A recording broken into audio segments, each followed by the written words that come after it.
I watch my reflection in the mirror and gently fix my silver hair. At 78, I'm not as vain as I used to be, but I still care about my appearance. Mom always said, Gwendolyn, be in rags, but with well-groomed hair and a straight back. I guess that's one of the few pieces of wisdom I still follow. From the living room comes the clinking of china. Virginia is already setting out the cups. It's our weekly Thursday tea, a tradition my friends and I have observed for 12 years, ever since I was widowed and joined their widows club.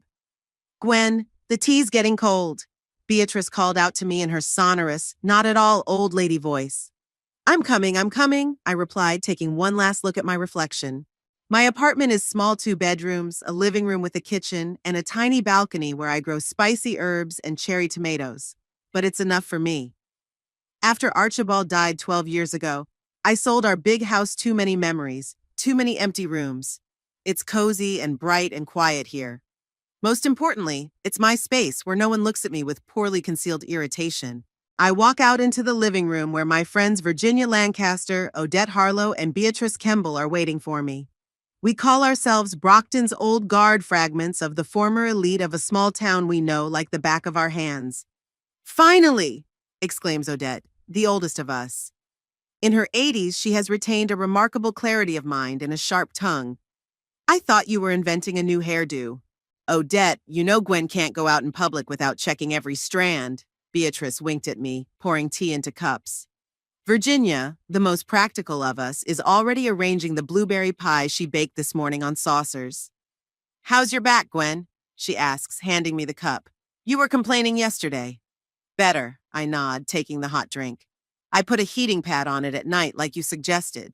We settle into the chairs that form a cozy semicircle by the window overlooking the park. This is our holy time, a time when we can be ourselves without the masks and conventions we have to wear in front of the rest of the world. So, Odette begins, sipping her tea. What's the news in glorious Brockton this week? This is our ritual. Everyone brings their dose of city news and gossip. Virginia, who's been an administrator at the city hospital for 40 years, knows all the medical secrets. Odette, thanks to her late mayor husband, still has connections in city government. And Beatrice, whose beauty salon was the center of women's conversation for 20 years, collected gossip like a stamp collector. Mayor Pitts is in the hospital again, Virginia reports, lowering her voice, though there is no one else in the apartment but us. His gastritis has worsened, but officially it's a routine checkup.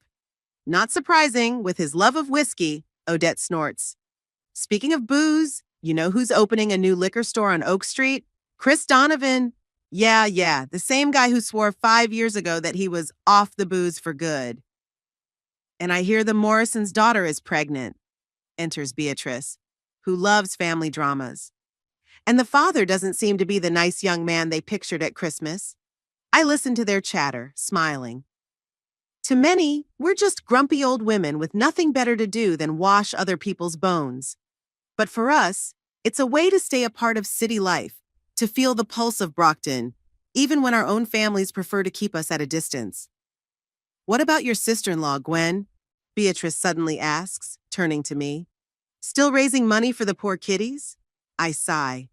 They know all about my sister-in-law, Sheridan. They know that under the guise of a fundraiser for the cat shelter, she finances her spa trips and designer clothes. They also know that I never told my son about it. Now she's moved on to rescuing stray dogs, I reply. Apparently cats don't bring in enough donations anymore. And when are you going to tell Jarvis that his pious wife is a fraud? Odette asks bluntly. Never, I shake my head. It's none of my business. None of your business? Virginia is outraged. Gwen, she's cheating people. She's taking advantage of other people's kindness. And my son is old enough to figure it out for himself, I say firmly. If he chooses to turn a blind eye to her deeds, that's his choice. My friends exchange glances. They've never understood my reluctance to interfere in my son's life. But they don't know what it's like to see someone you raised with love gradually drift away, become a stranger. After Archibald's death, everything changed. For the first year, Jarvis visited me often, helped me with my paperwork, called me almost every day. But after that, then he came less often. The calls dropped to weekly, then monthly. And when I sold the house and moved into this apartment, He seemed to take that as a signal that I no longer needed his help. Sheridan never made much of a secret of how she felt about me. To her, I was just an inconvenient appendage to her husband, an old woman with outdated views that could ruin her perfect social media image of her family. At first, she at least tried to be polite, but after the birth of Garrett and then Fallon, the mask finally fell off. I'm going to tell you something fresh. Beatrice lowers her voice even though we're already speaking in a whisper. Remember Lorraine Foster, who works at the Hartford Insurance Company? I nod. Lorraine is Sheridan's co-worker. They work in the same department. Now Lorraine saw your son Gwen with their new department head, Monica Baker, and they were acting, shall we say, very friendly. Friendly how exactly? Odette's squinting. Lunch at the Red Cardinal Champagne, hand on knee. Beatrice raises her eyebrows meaningfully. And it's not the first time. Lorraine says that everyone in the office is already whispering about their affair. I feel something inside me clench. Jarvis has never been the perfect husband, but cheating, it's not like the son I raised. Or do I just not want to see that in him? And that Monica recently got a promotion, Beatrice adds. She's now in charge of the department where your sister-in-law works. Do you think that Jarvis? Virginia doesn't finish. Sleeping with his boss for career advancement? Looks like it, Odette concludes sternly. And apparently Sheridan doesn't know yet, or the whole town would have heard her screaming by now. I remain silent, stirring my tea, which has long since gone cold. It pains me to hear such things about my own son, but part of me isn't surprised. Jarvis was always looking for the easy way out, always letting others decide for him. First it was Archibald, then Sheridan, now apparently this Monica. What about your grandchildren? Virginia asks, obviously trying to change the subject. Is Garrett still in college? Beatrice asks. Technically, yes, I answer. But according to his social media page, he rarely attends lectures. But he parties regularly, Odette said. My granddaughter Melanie saw him with Ricky Jenkins and his gang. I shudder. Ricky Jenkins is known in Brockton as a petty criminal who somehow miraculously avoids serious trouble with the law. His father is a powerful lawyer, which probably explains a lot. And Fallon, Virginia asks cautiously. How is she? She was doing well until she got in trouble with that girl Avery. I sigh. Fallon's always been a difficult child. Sharp, direct. But what she's doing to that poor girl? Bully her, Beatrice finishes for me. I heard about it from Martha Simmons. Her granddaughter goes to the same college. She says Fallon's been driving that Avery girl crazy. I know, I nod. I tried to talk to her about it, but she, like her parents, won't listen to you, Odette summarizes. I don't answer. What can I say? She's right. My family stopped listening to me a long time ago. To them, I'm just an old woman who sometimes calls with uncomfortable questions or unsolicited advice. Gwen, you've got to stop being so... Virginia's searching for a word. So patient. They're taking advantage of your kindness.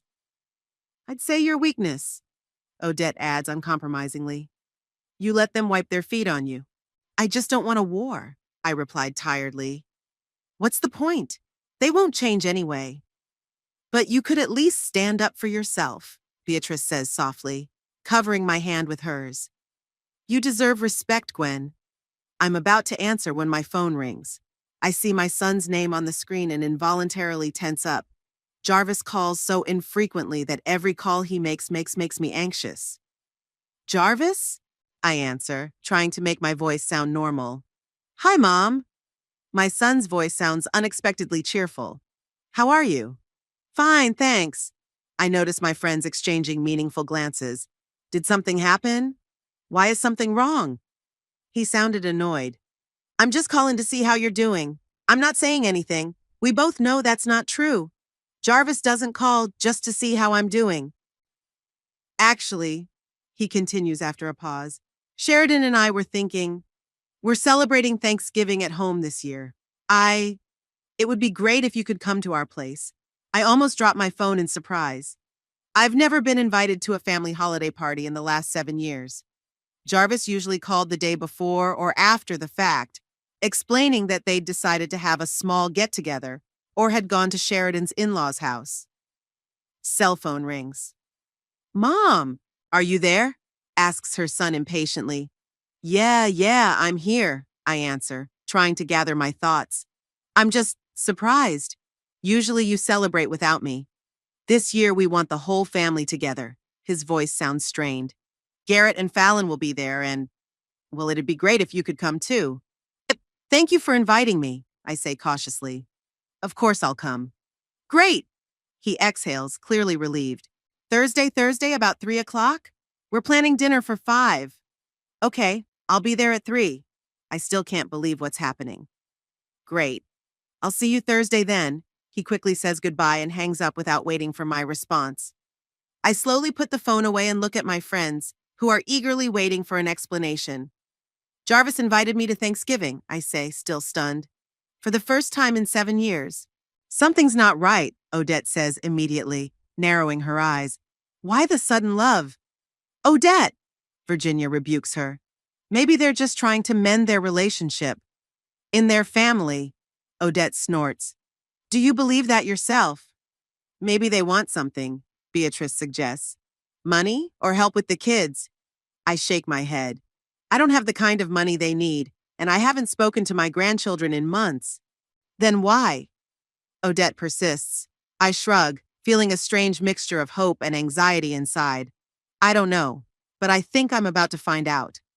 This Thanksgiving is going to be a disaster, Odette says, stirring her tea with a spoon. It's been a week since Jarvis's unexpected call, and we're back together for our Thursday tea. Outside the window, a fine rain drizzles, drumming on the eaves as a reminder of winter's inevitable approach.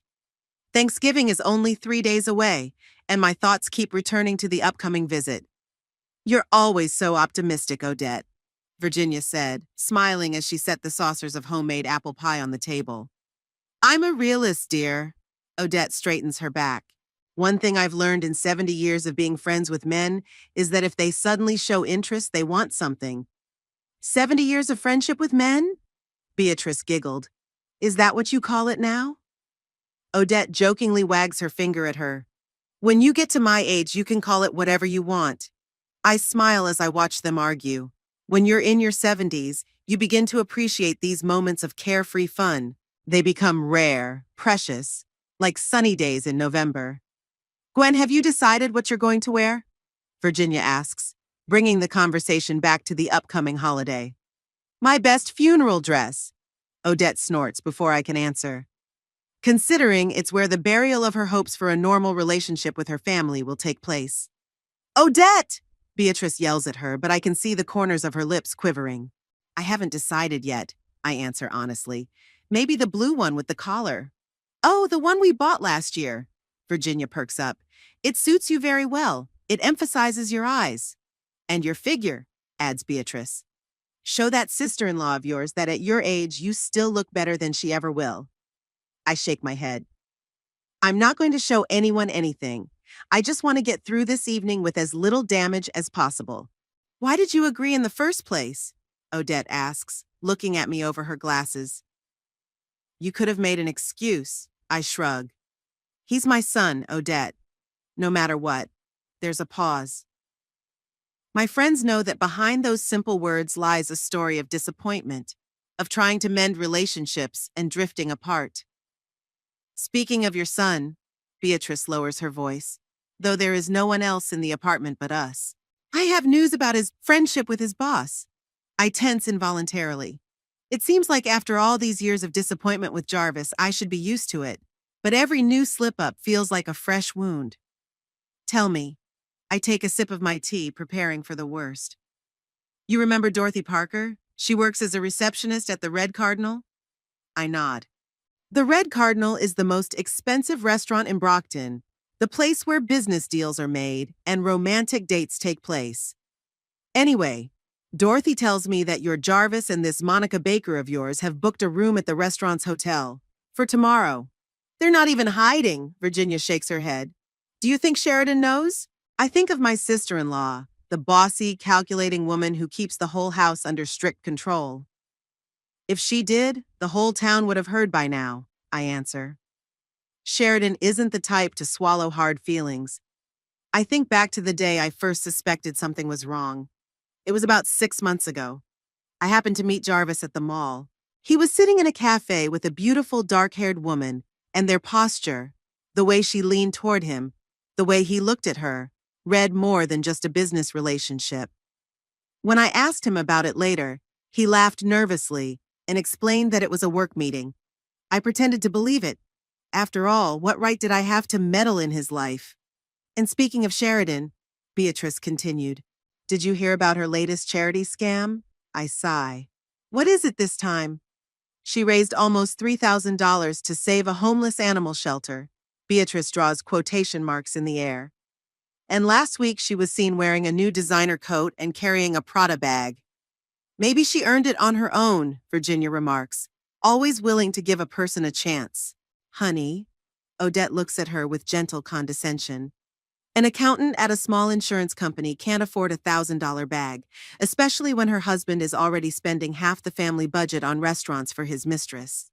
I remain silent, but inside I shrink at the thought that my son and his wife have become so alien to me. I think back to Jarvis as a child and open, honest boy who couldn't tell a lie without blushing.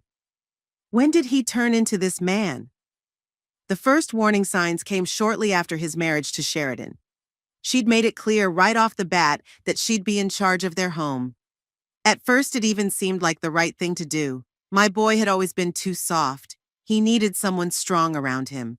But gradually, I began to see his will melt away, the way he stopped expressing his own opinions, agreeing with everything Sheridan said. And then Garrett was born, and it got worse. Sheridan used the baby as a shield, as a weapon. We can't come over. Garrett's sick. Garrett needs rest. Don't call so often. We're doing what's best for Garrett. And then when Fallon showed up, I was a total extra in their lives. I tried to talk to Jarvis, I said out loud, not realizing I was interrupting someone else's story. Last year on his birthday, I could see that he was unhappy, that something was wrong, but he wouldn't listen. I think back to that night. We were sitting in a restaurant, just the two of us, a rare opportunity to talk without Sheridan. I gently asked if everything was okay at their house, if he needed help. He flared up, accused me of invading his privacy, and left before finishing dessert. We haven't seen each other alone since. They're adults, Gwen, Virginia says softly. You can't save them from themselves. I know, I answer. But it's not just themselves they're drowning. There are children in there too. What about the children? Beatrice asks. How is your grandson, Garrett? Still the same, I sigh. I saw pictures of him on social media last week. He's with this Ricky Jenkins guy. They were celebrating something, and judging by the bottles on the table, it wasn't winning a chess tournament. That Jenkins is bad company, Odette frowned. My granddaughter Helen says he's involved in some kind of drug business. Not just drugs, Virginia adds. There's whispers at the hospital that he and his friends are involved in petty theft. No one's reported him to the police yet, but I close my eyes, trying to control my anxiety. I remember the first time I saw Garrett with a cigarette. He was only 15. I told Jarvis about it, but he just brushed it off. Everybody tries it at that age, Mom. Don't make a big deal out of it. And when I noticed that Garrett seemed to have come to the family dinner drunk, Sheridan accused me of trying to smear her son. How's your granddaughter doing? Beatrice asks. Fallon, right? Fallon, I shake my head. She's the hardest. She's always had a difficult temper, but what's happening now? I remember a month ago I got a call from the mother of a girl who goes to college with Fallon. She was furious. She said Fallon had been terrorizing her daughter Avery for months, spreading rumors about her, ridiculing her on social media, turning other students against her. It got to the point where Avery started skipping classes, and then she started talking about transferring to another college. I tried to talk to Fallon, but she just laughed in my face. Grandma, you don't understand anything about modern life. That Avery is a poser and a liar, she deserves everything she gets. I heard that this girl, Avery, tried to... Virginia doesn't finish the sentence, but I know what she means. Yeah, I nod. Her mother told me that Avery tried to kill herself. Luckily, it failed. She's in therapy now. And your granddaughter doesn't even feel guilty? Beatrice is outraged. She thinks Avery is just looking for attention, I say bitterly. When I told Jarvis and Sheridan, they said I was exaggerating and that kids should work out their own conflicts. What a creepy family. Odette couldn't stand it. I'm sorry, Gwen, but your son and his wife are terrible parents. I'm not arguing. What can I say? She's right. Jarvis and Sheridan are so busy with their own problems, they're completely oblivious to what's going on with their kids. Or maybe they just don't want to notice. And you're still going to their house for Thanksgiving? Virginia asks with concern. Yes, I answer firmly. They're my family, whatever they are. A family that ignored you for years, Odette reminds me. And suddenly invited you to the party, Beatrice adds. Don't you find that suspicious? I shrug. Of course I do. But maybe they've really decided to mend their relationship. 3 pairs of eyes look at me with the same expression of skepticism. Okay, I give up. They probably want something. But I'm going anyway, if only to find out what it is. Just be careful, Virginia warns me. I don't trust your sister-in-law. Neither do I sigh. But what can she do? Humiliate me in public? We all laugh, but there's no mirth in our laughter. We all realize that Sheridan is quite capable of doing that. By the way, Beatrice leans closer, have you not heard about your sister-in-law's latest antics? I shake my head, preparing myself for another unpleasant story. Remember the charity auction for the town library? The one where they raffled off collector's editions? Sure, I nodded. I donated a few books from Archibald's collection myself. Anyway, Sheridan won a first edition of The Great Gatsby. They say she paid almost $5,000. I raise my eyebrows in surprise. Sheridan has never been a lover of literature. As far as I know, the only books she reads are manuals on positive thinking and financial success. And you know what she did with it? Beatrice continues. She put it on eBay at twice the price. She used a charity auction to resell it? Virginia is outraged. Exactly, Beatrice nods. And even though all the proceeds from the auction went to renovate the children's section of the library, I sigh. It's so Sheridan, always looking to make a profit, even when it comes to charity. And now, Odette summarizes, this woman invites you to a family dinner, and you think nothing bad's gonna happen? I'm not naive, Odette, I answer, though doubt gnaws at me. I'm going in there with my eyes open. If they're up to something, I'll see it. And what are you going to do if they start acting like they usually do? Virginia asks. I wonder. For years I've endured the neglect, the quiet insults, the insinuations that I'm superfluous. I've pretended not to notice the way Sheridan rolls his eyes when I speak, the way Jarvis checks his phone while I talk about my life, the way my grandchildren barely say hello to me. I swallow my resentment, smile, and continue to pretend everything is fine. I don't know, I answer honestly. I guess I'll just be patient, like I always am. Gwen? Odette takes my hand, her voice suddenly serious without the usual irony.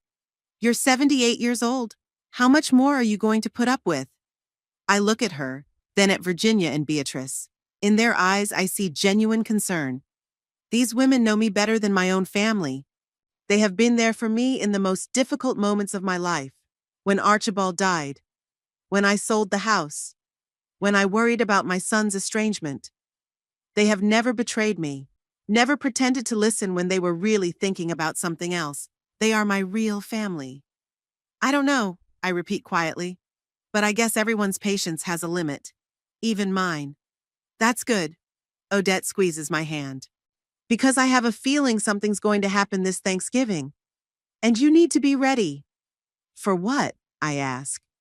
To finally tell them the truth, she answers simply. I look down at my hands, an older woman's hands with veins showing beneath the thin skin age spots. But they are strong hands. Hands that have raised a child, buried a husband, endured loss and disappointment. Hands that can still clench into fists. Maybe you're right, I finally say. Maybe it is time. Thanksgiving came cold and clear. I woke up early, long before the alarm clock rang, and lay there for a long time, staring at the ceiling, imagining how the day would go. In the kitchen, I made tea longer than usual, as if every extra minute could delay the inevitable. The blue dress with the collar hung on the closet door, ironed and ready. I put it on, carefully styled my hair, and applied light makeup. Not for Sheridan or Jarvis, but for myself. My mom always said, if you want to be strong, look accordingly. One last look in the mirror, an older woman with a straight back and a wary look. I almost didn't recognize myself. Where was the woman who had let her family wipe their feet on her for years? Had the conversation with my friends had such an effect on me? The cab ride passed in silence. The driver tried to make small talk about the weather, but quickly realized I wasn't in the mood for small talk. I looked out the window at the familiar streets of Brockton, at the houses decorated with holiday lights and turkeys. Jarvis and Sheridan's house stood on a hill in an upscale section of town, 2 stories high, with a manicured garden and a 2-car garage. It was the typical home of a successful middle-class American family. I remembered when they'd bought it 15 years ago, when I'd helped them organize the children's rooms and plant flowers in the garden. Back then, I was still a part of their lives, not an inconvenient appendage they remembered once a year. There were several unfamiliar cars parked outside the house, so the guests had already gathered. I took a deep breath, paid the cabbie, and headed for the front door. The bell rang unexpectedly loud in the silence of the November day. A few seconds later, the door opened and Jarvis appeared on the doorstep. "Mom!" He smiled too wide, too fake. "You're right on time." He hugged me awkwardly, and I caught a whiff of expensive cologne mixed with the scent of whiskey. Jarvis had clearly started celebrating in advance. "Thank you for inviting me," I said as I entered the house. "Sheridan will be happy to see you," he said so lamely that I almost laughed in his face. There were voices and laughter coming from the living room. Jarvis led me there, and all eyes turned to us. There were 10 people in the room, some I knew, others I was seeing for the first time. "Look who's here!" Jarvis announced with feigned enthusiasm. "My mom!" Sheridan, dressed in an elegant burgundy dress that was clearly worth more than my entire closet, got up from the couch and walked over to me. A fake smile played on her face, unaffected by her eyes. "Gwendolyn, finally!" She pecked the air near my cheek. "We thought you would not come." "I promised," I replied, taking off my coat. "Let me introduce you to the guests." Sheridan took my hand, her fingers digging into my skin a little harder than necessary. "This is Robert and Margaret Hill, Jarvis's cousin and his wife." I shook hands with the elderly couple. Robert vaguely resembled the late Archibald, the same deep-set eyes, the same tilt of the head. "And this is their daughter Helena and her husband Frederick." The young couple nodded politely at me. "And of course you remember Howard and Patricia," Sheridan continued, pointing to another couple I'd actually met at Jarvis's wedding years ago. "It's good to see you all," I said, trying to memorize the names. "Where are Garrett and Fallon?" I asked, not seeing my grandchildren among the guests. "They're upstairs getting dressed," Sheridan said with a touch of irritation. "Those kids always late." I noticed Jarvis filling his whiskey glass for the 3rd time in the few minutes I'd been in the house. Was he nervous? Or was he just following his usual habit? "Gwendolyn," Robert Hill turned to me. "Jarvis told me that you taught at the college?" "Yes, English literature." I nodded. "Long since retired, of course." "My mom was one of the best teachers at Brockton College," Jarvis interjected, approaching us with another glass. "Her students still remember her lectures." I looked at my son in surprise. He'd never said that about me, at least not in my presence. "Did he?" Margaret Hill turned to me interestedly. "It must be so exciting to open young minds to the world of literature." "Yes, it was," I began. But Sheridan interrupted me. "Gwendolyn, dear, will you help me in the kitchen?" She firmly took me by the elbow and practically dragged me out of the living room, not letting me finish the sentence. As soon as we were in the kitchen, her smile disappeared. "What are you wearing?" she asked, eyeing me critically. "A dress," I answered, puzzled. "I can see that it's a dress," she rolled her eyes.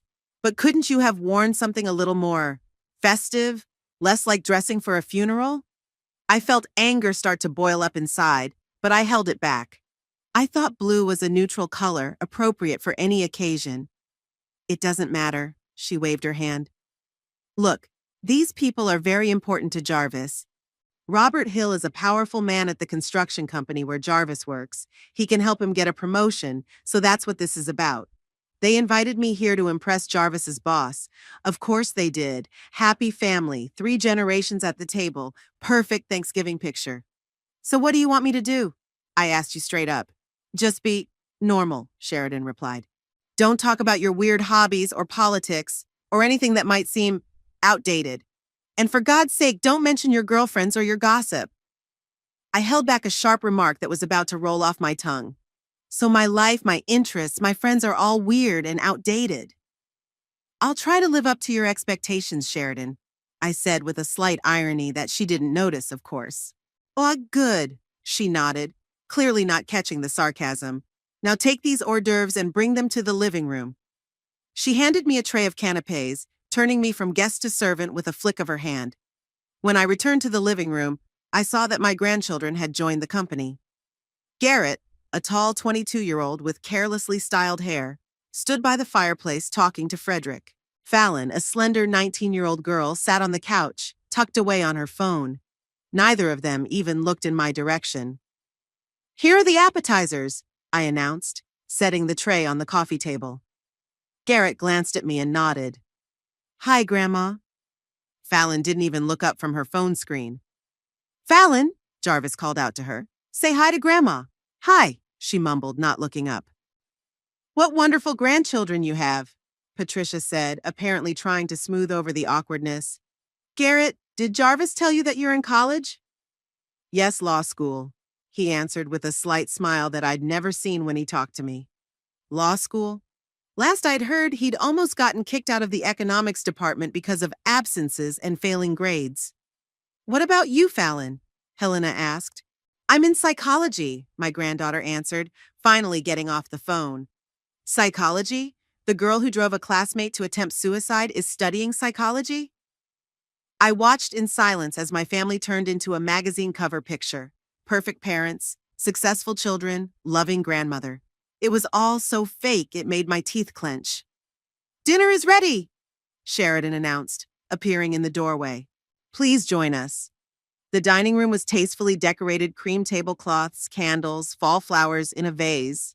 In the center of the table was a huge turkey surrounded by traditional Thanksgiving dishes. Sit, sit, sit, Sheridan invited, pointing to the seats. I was seated at the far end of the table between Fallon and Howard, as far away from the important guests as possible.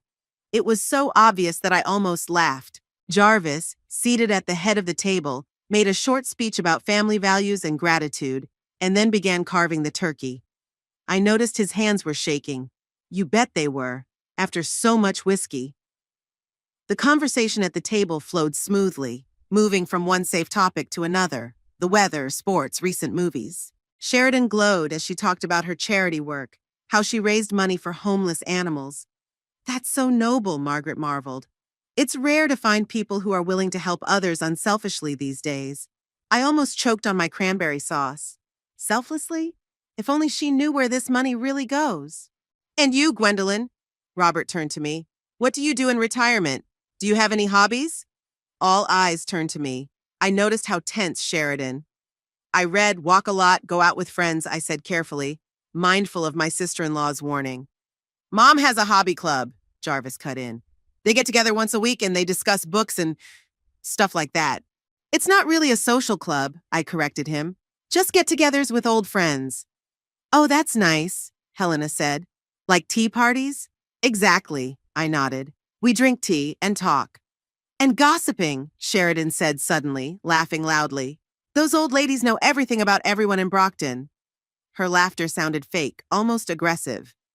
I noticed Margaret and Patricia exchange glances. We don't just gossip, I replied calmly. We discuss books, news, share memories. Come on, Mom, Jarvis picked up on his wife's tone. We all know what you're doing in there, washing the bones of the whole town. It's normal for your age. My age? I felt the color rush to my face.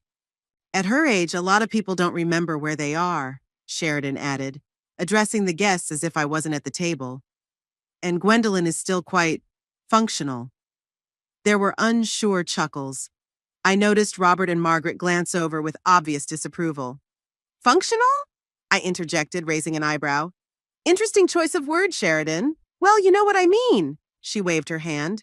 At your age, It's quite an accomplishment to live on your own, to cook for yourself, to dress yourself. Grandma sometimes forgets to turn off the stove, Fallon interjected, looking at me with a slight chuckle. Really, Mom? It was an outright lie. I never forgot to turn off the stove, and Fallon couldn't know that because she hadn't been in my apartment in over a year. Really? Margaret asked worriedly. No, not really, I answered firmly. I've never forgotten to turn off the stove. You just don't remember, Garrett grinned. It's normal at your age. There's that your age thing again. They talked about me as if I were a frail old woman on the verge of dementia, not a woman who still read without glasses and walked 3 miles every day. Mom was always a little absent-minded, Jarvis added, pouring himself some wine. Even when I was a kid, she could forget where she'd put her keys or her glasses. Like any normal person, I said, feeling the anger building up inside. Sure, Sheridan smiled patronizingly. But it's happening more often now, isn't it? I looked at her pointedly. No, it hasn't. You just don't notice, she shook her head. It's a sign of age, too. Yeah, and those clothes, Fallon glanced at my blue dress. Grandma, you look like you're going to a funeral, not a party. Fallon! Robert tried to shush the girl, but Sheridan only laughed. No, it's all right. Gwendolyn doesn't take offense, does she? She knows that we love her despite her peculiarities. Now I was not only old and out of my mind, but also some kind of a curiosity to be tolerated out of mercy. You know, grandmother, Fallon continued, encouraged by her mother's encouragement. You should update your closet. You look like an old bag.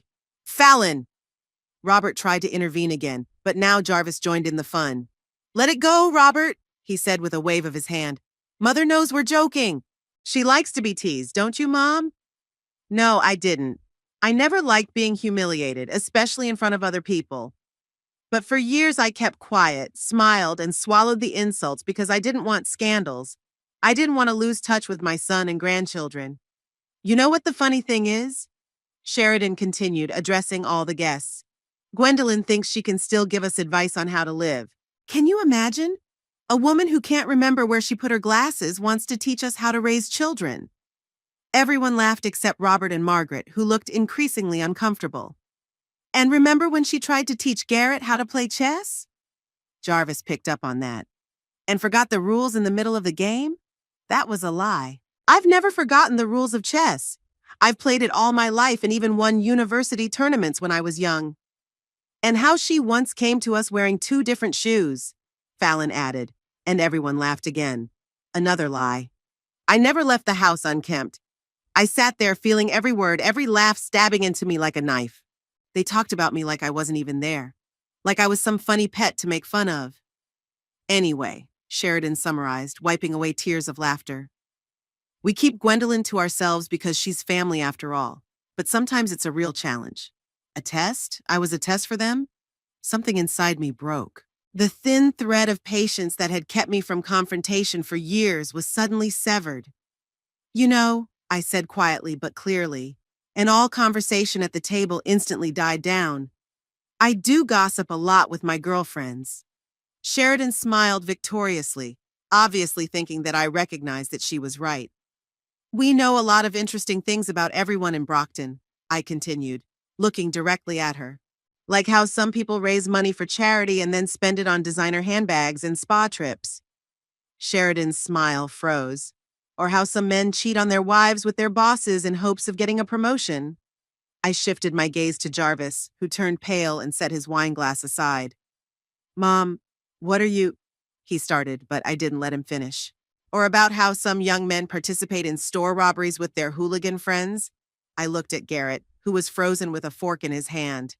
Or how some girls drive their classmates to attempt suicide with their bullying. Fallon dropped the phone. Grandma, are you out of your mind? She hissed. Maybe, I smiled. It's normal at my age, isn't it? There was a dead silence in the room. Everyone looked at me with shock, the guests, my family, everyone. I know everything about you, I continued calmly. I know that you, Sheridan, cheat people by raising money for homeless animals when you're really spending it on yourself. I know that you, Jarvis, are sleeping with Monica Baker in hopes of getting a promotion. I know that Garrett was involved in the electronics store robbery last week with Ricky Jenkins, and I know Fallon started an online hate group against Avery Parker, who tried to kill herself over it. My family members' faces changed before my eyes, from shock to fear, from fear to anger. But I never talked about it. I looked around the numb table. Because I didn't want to interfere with your life. Because I thought adults should be able to solve their own problems. But if you think I'm an old woman out of my mind who can be humiliated in front of strangers, then maybe I can afford a little candor too. I stood up from the table, feeling my knees shake, but not letting it show on my face. Thank you for dinner, I said, addressing everyone at once and no one in particular. But I'd better be going. Old women out of their minds usually have an early bedtime. I headed for the door, hearing nothing but shocked silence behind me. No one tried to stop me. No one said a word. In the hallway, I grabbed my coat, slipped it over my shoulders, and walked out into the cold November evening, closing the door of the house I knew I would never return to. I don't remember how I got home. The cab drove across town, and I stared out the window with a blank stare, replaying the events of the evening over and over in my head.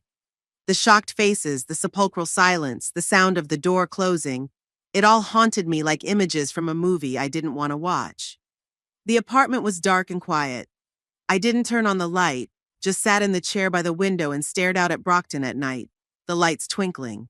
The city was alive with people celebrating Thanksgiving, fighting and making up, and I sat in the dark, feeling strangely numb. What had I done?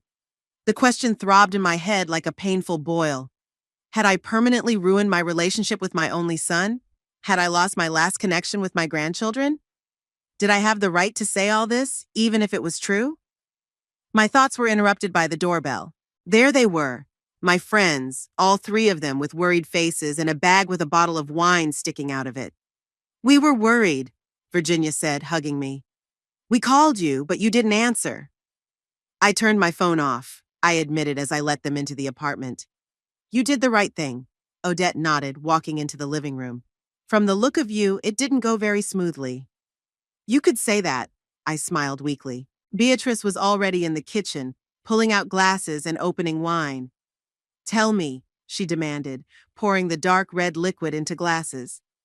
And I did. Slowly, in detail, not missing a single detail from the moment of my arrival to my dramatic departure. They listened in silence, not interrupting, only occasionally exchanging glances or shaking their heads. Jesus, Gwen, Virginia exhaled when I finished. Did they really say all that? In front of the guests?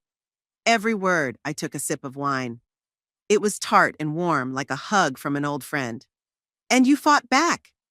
Odette shook her head with an expression of disbelief and admiration. Finally. I probably shouldn't have. I stared into my glass as if I could find answers there. It's wrong to bring family problems into the open.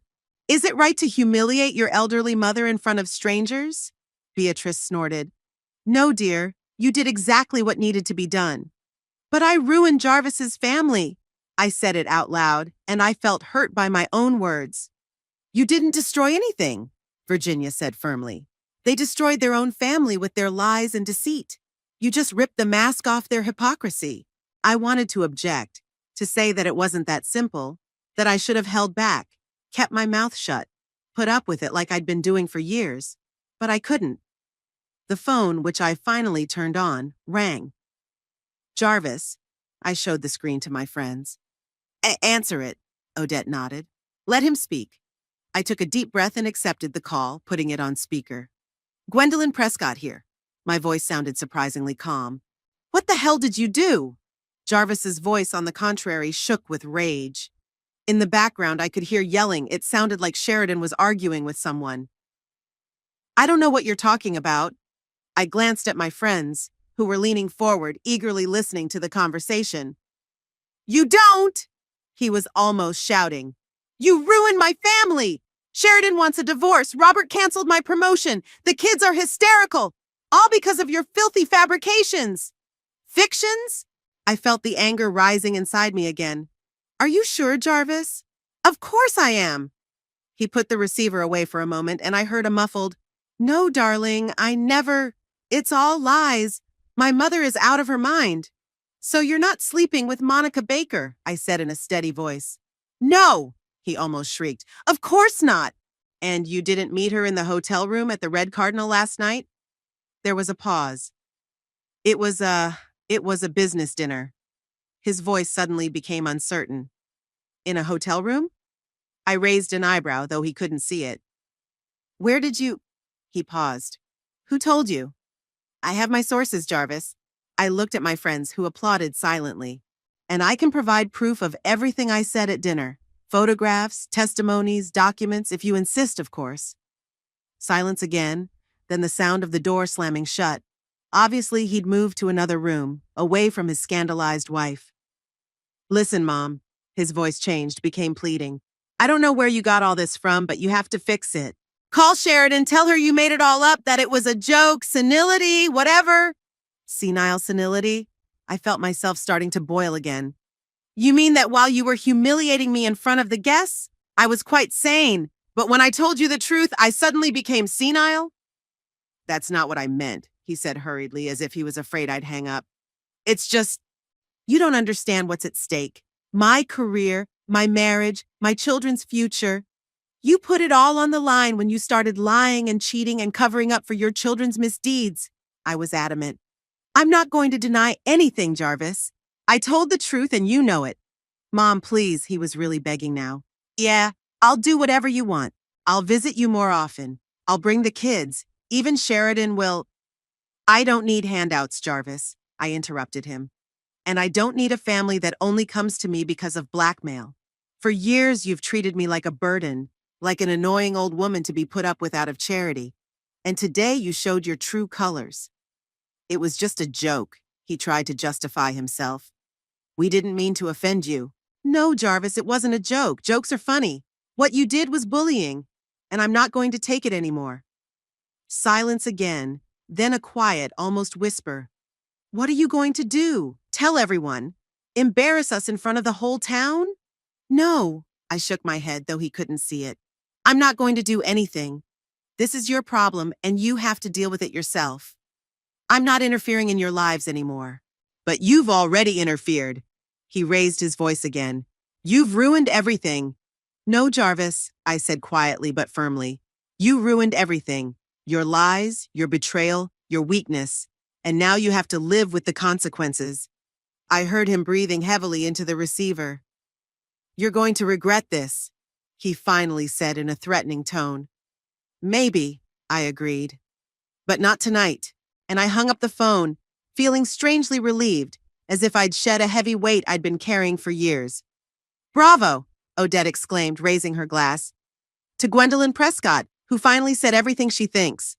We clinked glasses, and I took a big sip of wine, feeling it burn my throat. You were great, Virginia said, squeezing my hand. I was so proud of you, listening to that conversation.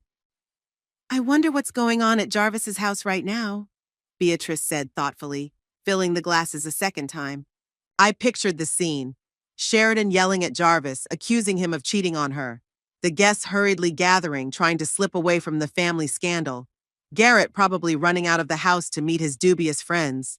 Fallon locked in her room, probably deleting compromising posts from social media. Total chaos, I voiced my thoughts. And it's my fault. No, Virginia said firmly. It's their fault. They created this chaos through their own actions. But I triggered the explosion. I could still feel the prick of guilt. Which would have happened sooner or later anyway, Beatrice said. You can't live a lie forever. My friend was right. Sooner or later, all secrets come out. Sheridan would have found out about Jarvis's affair. The police would have caught Garrett. Avery's parents would have sued the Fallons. I just hastened the inevitable. I wonder what will happen next, Odette said thoughtfully. Do you think Sheridan will really file for divorce? Absolutely, Beatrice said confidently. She'd always been very principled about fidelity, at least other people's fidelity. And Jarvis? Virginia asked. What will happen to him? I thought of my son, weak, cowardly, always looking for the easy way out. What will he do now that his carefully constructed world has collapsed? He'll dodge, I answered bitterly, making excuses looking for someone to blame. That had always been his strategy. My phone rang again. This time it was an unfamiliar number. Don't answer it, Odette suggested. No more drama today. But something told me I should answer it. And I was right. Robert Hill was on the other end of the line, the same relative who'd been at the dinner. Mrs. Prescott? His voice sounded restrained. I hope I haven't disturbed you. Not at all, Mr. Hill, I answered, turning on the speakerphone so my friends could hear.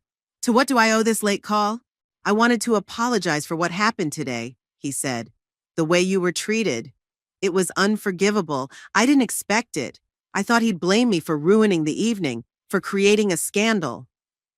Thank you, Mr. Hill, but it's not you who should be apologizing. And yet he cleared his throat.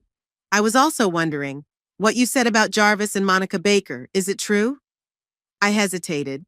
It's one thing to reveal the truth in a moment of emotional outburst, and quite another to confirm it in cold blood to an outsider. I don't make unsubstantiated statements, Mr. Hill, I finally replied. I see, he sighed. In that case, I'm afraid I'll have to reconsider Jarvis's promotion. Our company does not welcome this kind of employee relations. I understand, I said, feeling my heart clench. Despite everything that had happened, Jarvis was still my son, and it hurt me to be the cause of his problems. One more thing, Robert continued. My wife and I were impressed by your candor. Not many people would have dared to do such a thing. It wasn't an act of bravery, Mr. Hill, I admitted honestly. It was more an act of desperation that had built up over the years.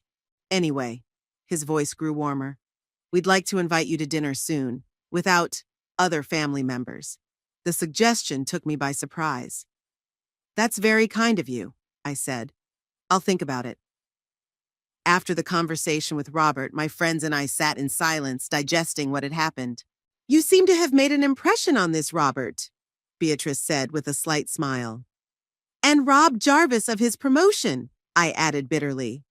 He robbed himself of the promotion, Odette countered. When he decided he could get it in bed instead of working.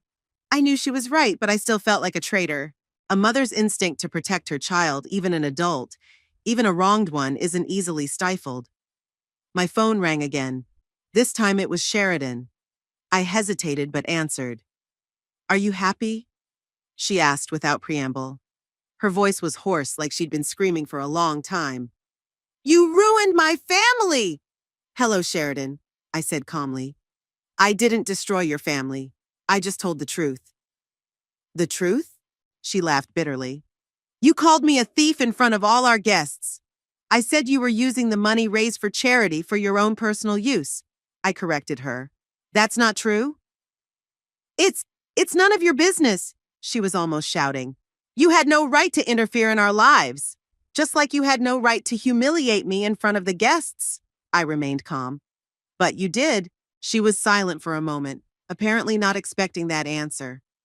Jarvis swears he didn't cheat on me, she said quietly. He says you made it all up. And you believe him? I asked. There was another pause. I don't know, she said, her voice suddenly uncertain. I don't know who to believe. Trust the facts, Sheridan, I sighed. Ask Monica Baker, or check the surveillance tapes at the Red Cardinal. The truth is out there somewhere. Why are you doing this?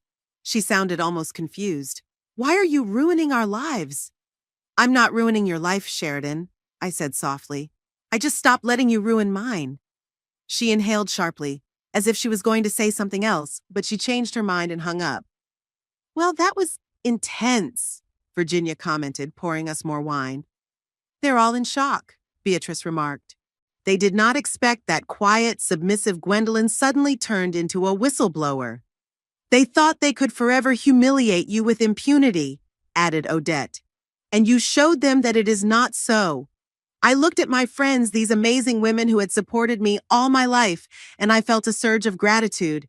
Thank you, I said, raising my glass, for always being there for me, for believing in me even when I didn't believe in myself. To Gwendolyn, Odette raised her glass, the bravest of us all. We clinked glasses again, and I felt the tension slowly let go of me. Yes, I may have ruined my relationship with my son and his family. Yes, Tomorrow, all of Brockton would be discussing the Thanksgiving scandal at the Prescott house. But right now, in this moment, I felt only relief. The phone rang a third time. Now it was Garrett. Grandma? His voice sounded uncertain, not at all like the confident young man I'd seen at dinner. Can I talk to you? Sure, Garrett. I put him back on speakerphone. I was wondering, he stammered, struggling to find the words. What you said about me and Ricky. How do you know? I have my sources, I answered evasively. Are you going to tell the police? I could hear the fear in his voice. I closed my eyes. My grandson, my blood relative, was afraid I would turn him in to the police. What have we come to? No, Garrett, I'm not going to the police, I said tiredly. But you should think about your life, about where it's going, and whether or not you want to keep it that way. I didn't mean to rob that store, he blurted out. It was Ricky's idea. I was just standing guard.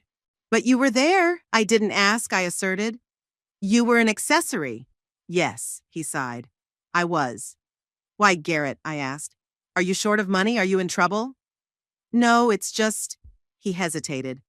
I just wanted to be cool, so Ricky and his friends would respect me. It was so childish, so naive, it hurt. Garrett, with his privileged life, with his opportunities, risking everything to be recognized by a group of bullies.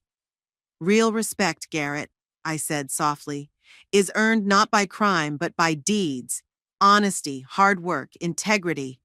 I know. He sounded ashamed. Yet, I won't see Ricky again, I promise. It's not me you have to promise, I said. You should promise yourself.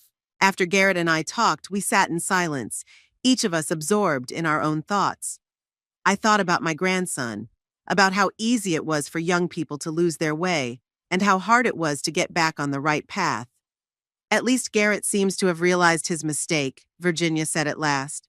That's something. Yeah, I nodded. I hoped it would be a lesson to him. I expected a call from Fallon, but it didn't come. Maybe she was too proud to call, or too angry, or more likely, she just didn't think she'd done anything wrong. We sat up late, finishing our wine, discussing what had happened, speculating about what would happen next. When my friends finally left, it was well past midnight. I stood at the window looking out at the city at night and thought about how one decision, one moment of courage could change a whole life. Tonight, I'd finally stood up for myself, finally told the truth I'd been hiding for years. And though I felt guilty for the pain I'd caused, I didn't regret my action. The Jarvis family was built on lies and pretense. Such structures sooner or later collapse under their own weight. I just gave the already wobbly building a little push. What would happen next? I didn't know. Maybe Jarvis and Sheridan would find the strength to talk honestly and save their marriage. Maybe Garrett would actually break up with the bad company and go back to his studies. Perhaps even Fallon will reflect on his actions. Or more likely, they'll continue to live the way they used to, lies and self-deception, blaming their problems on everyone around them, including me. But that is no longer my concern. I've made my choice, told my truth. Now it was their turn to make a choice. I lay in bed, feeling strangely peaceful. For the first time in years, I fell asleep without a heavy weight on my heart, without feeling like I wasn't good enough, not loved enough, not important enough to my family. Today I proved, first and foremost to myself, that I deserve respect. And that was more important than anything else. Spring came early in Brockton. By mid-March, the trees were tender green and the first tulips and daffodils were blooming in the parks. On days like this, the city seemed to wake up from its winter slumber, brighter, louder, livelier. I sat in my usual spot at the Morning Star Cafe, sipping bergamot tea and watching Virginia pick out a pastry in the window. Beatrice had already taken our favorite table by the window, spreading fresh magazines on it, and Odette was late, as always. For the past 5 months, we'd met here every Thursday instead of meeting at my house. This small change symbolized something more to me, coming out of the cocoon, coming back into the world. After that memorable Thanksgiving, something changed in me, as if I'd shed a heavy weight that had been dragging me down for years. "Gwen, come here!" Beatrice called out, waving a magazine. "You have to see this." I took my cup and joined my friend. She showed me a glossy page with an article about Brockton's charitable organizations. Among others, Sheridan's organization was mentioned there, marked suspended due to investigation. "See?" Beatrice tapped her finger triumphantly on the lines. The truth always comes out. So someone did file a complaint. I shook my head. I'm surprised it didn't happen sooner. Virginia came over to us with a tray of cakes, a chocolate eclair for her, a lemon tart for Beatrice, and my favorite, a blueberry tart. What are you two whispering about? She asked, taking a seat. That Sheridan's charity work has finally caught the attention of the authorities, Beatrice explained, pulling the tart toward her. Oh, that, Virginia nodded. I heard about it from Martha Hodges. It seems that someone who attended your Thanksgiving dinner decided to test your word, Gwen. Robert and Margaret Hill, I suggested. They seemed like decent people. Anyway, Sheridan's not in the charity business right now, Beatrice remarked. She was too busy with the divorce. News of Sheridan's divorce hit Brockton the week after Thanksgiving. Another day later, everyone knew the reason. She had indeed found evidence of Jarvis's infidelity. As it turned out, the affair with Monica Baker had been going on for over a year, and many in their office knew it. Here I am.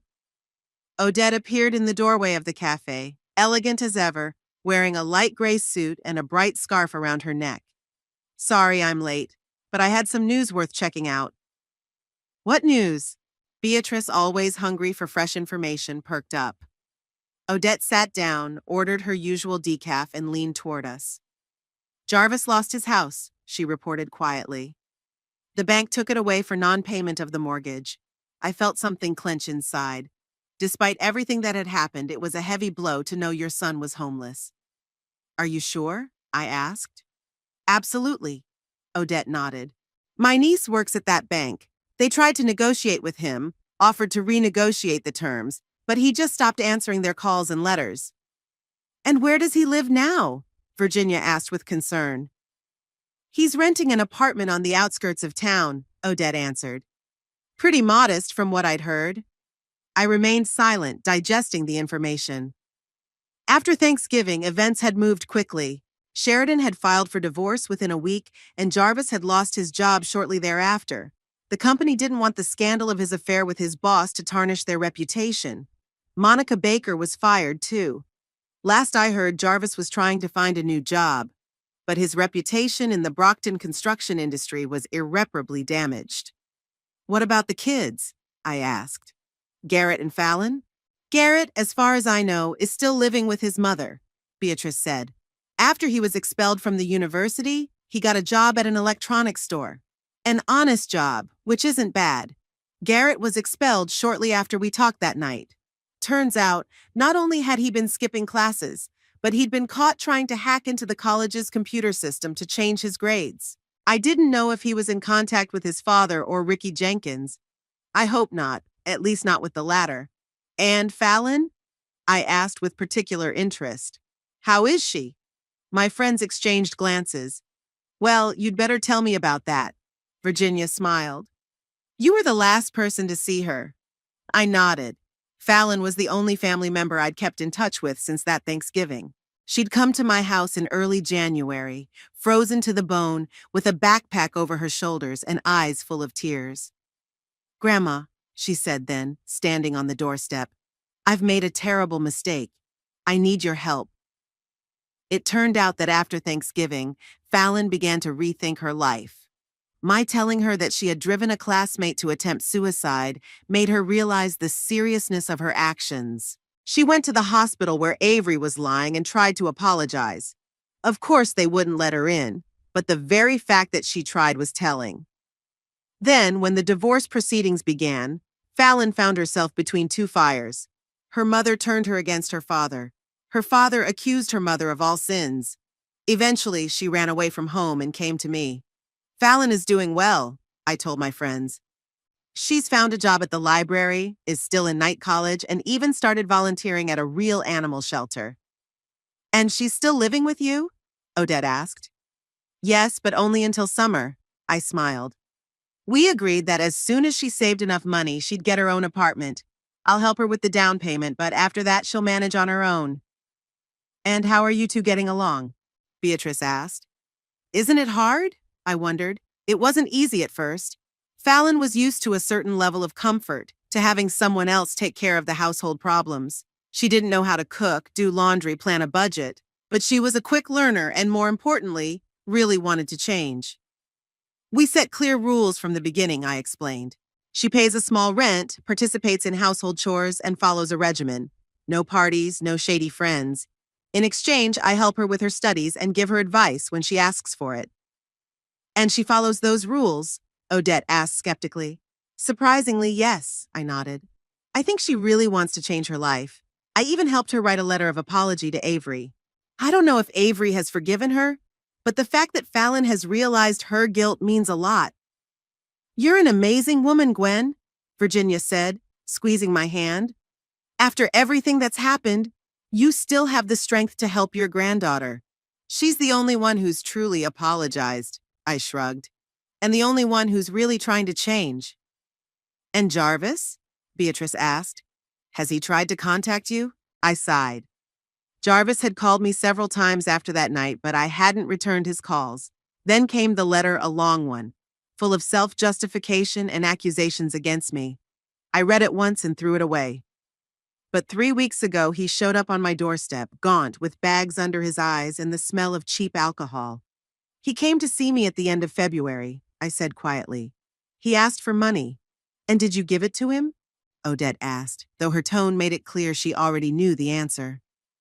No, I shook my head. I offered to help him find a job, suggested he go to a support service for people with alcohol problems, but I didn't give him any money. How did he react? Virginia asked with concern. How do you think? I smiled sadly. Angry, said I'd ruined his life and now I refused to help him. Accused me of helping Fallon but not him. Called me a horrible mother. Oh, Gwen, Virginia squeezed my hand even tighter. It's okay, I tried to smile. I'd long ago given up expecting him to be grateful or understanding. What did you say to him? Beatrice asked. I told him I was helping Fallon because she was truly repentant and trying to turn her life around, and he just wants someone to solve his problems for him, like he always does. I sighed, and I also said that he is an adult and should be responsible for his own actions. Bravo! Odette raised her coffee cup in a toast. You finally learned to set boundaries. Yes, but it hasn't been easy, I admitted. He's my only son. Seeing him like this, it hurts. Of course it hurts, Virginia said softly. You're his mother. But sometimes the greatest expression of love is to let a person face the consequences of their actions. I nodded, feeling tears come to my eyes. The last few months had been an emotional roller coaster. Sometimes I woke up in the night questioning the rightness of my decisions. Am I being too hard on Jarvis? Shouldn't I, as a mother, forgive him unconditionally, help him get back on his feet? But then I remembered the years of neglect, the years when my feelings, my needs, my dignity meant nothing to him, and I knew I was doing the right thing. You know, I said, sipping my tea as it cooled, sometimes I think I could have done more when he was little, teach him responsibility, honesty, respect for others. Don't blame yourself, Odette said firmly. You were a good mother. We all remember how you raised Jarvis. You gave him everything you could. But maybe it was too much, I countered.